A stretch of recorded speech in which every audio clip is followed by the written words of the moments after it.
મિત્રો, માં મેલડીની એક એવી વાત કહું, જેને સાંભળીને તમારા આંખમાંથી આંસુ આવી જશે.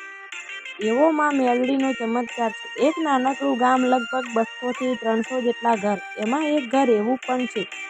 એક વિધવા માં એના 2 નાના બાળકો સાથે રહે છે. એના પતિનું ગામતરું થઈ ગયું. એમના ગામના કોઈ એમને ખાવાનું આપતા નહીં. એ મજૂરી ન કરે તો એના નાના બચ્ચા ભૂખે મરે એમ. આ ગામમાં એવા માણસો કોઈ પ્રસંગ હોય તો વિધવાને આમંત્રણ આપતા નહીં.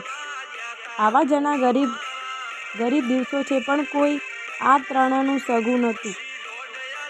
જેનું કોઈ ના હોય એની મારી વાજેણમાં મેલડી હોય. 1-2 વર્ષ પછી જનેતા માં પણ બીમાર પડી. તે મૃત્યુ પામી. પછી એના ગામવાળાએ 2 દીકરી દીકરાને ગામમાંથી કાઢી મૂકે છે.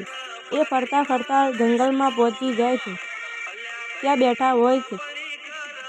ત્યાં ડોશીમાં આવે. ભાઈ બહેનને એક માં મેલડીનો ફોટો આપે છે. પછી એ માં મેલડીની ભક્તિ કરે છે. એ નાનો ભાઈ માં મેલડીનો ભૂવો બની જાય છે. પેલા ગામમાં માં મેલડી કેર બનીને વરસે છે. ગામમાં ગાય ભેંસ મોદી પડી જાય છે. એ ગામના લોકો આ ભૂવા પાસે આવવાનો નિર્ણય લે છે. બધા આવે છે, જોવે તો આ તો આપણા ગામનો. એ બધા આના પગે પડે અને માફી માગે. ભાઈ બહેન એમના ગામમાં લઈ જાય છે. જમી ઘર બધું આપે છે. ગામવાળા આ ભાઈ બહેનનું ખૂબ જ રાખે છે. આ ભાઈ બહેનની વાત ગમી હોય તો કોમેન્ટમાં જય મેલડીમાં લખો. જય માં મેલડી.